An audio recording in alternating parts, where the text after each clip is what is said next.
Hey guys, PEMBY'S here. Now this is, well, I plan to make it a short video on the difference between 720 and 1080.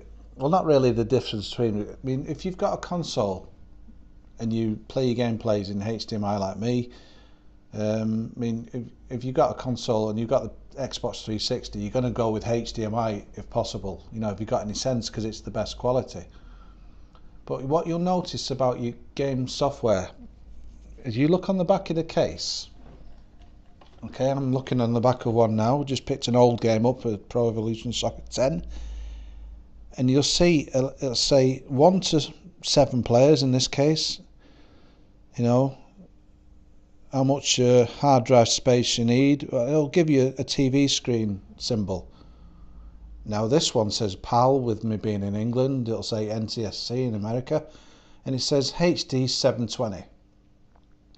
So that is how the game's been programmed. That is the graphics capabilities of that particular game, 720. Now if you record that with your capture card software, it's still going to be 720.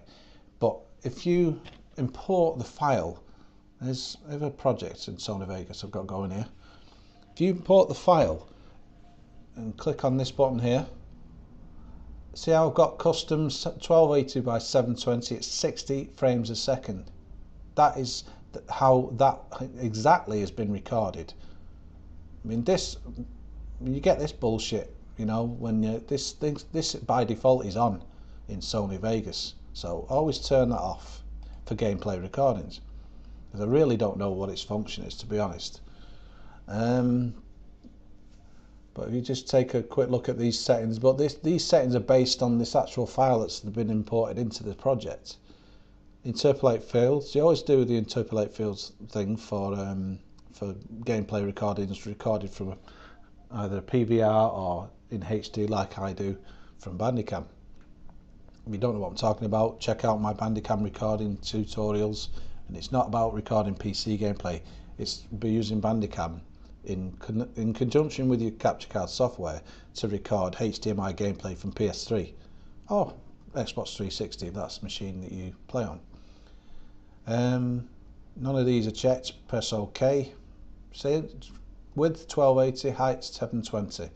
If I was to change that to 1080 by 1920 by 1080, you know, it wouldn't make a difference.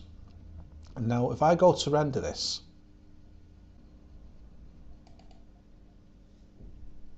there we go. Right, now it's Crysis 2 campaign walkthrough part 11. We've currently got 3 parts, I think, on YouTube at the moment. They're worth watching because how beautiful this game looks, you know. But my WMV is how I render them. But let's go into the customized template. Now watch this. Watch this. Customized template. The video 1280 by 720. If I was to change that to 1920 by 1080, not only would you not see any difference in the quality, you'd get much longer rendering time. So these things you just got to understand when you're rendering a video. Don't make something 1920 by 1080 if it's originally, like it says on the bloody box, 720p. Like games like Crysis 3 and Crysis 2, I've got the Crysis 2 case in front of me, and it says PAL HD 720 1080i 1080p. So you know that this game, normally if you use capture card software, you'll record this game in particular in 1080. I don't, because I record with Bandicam and my processor can't handle it.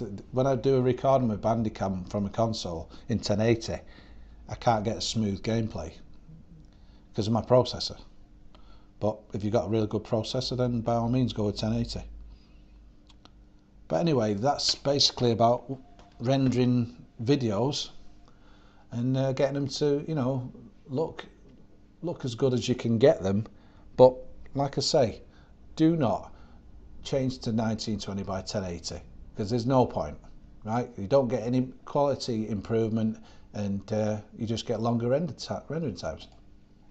Anyway, I hope that's been informative and helpful, and I'm PEMBY'S, and I'm out of here.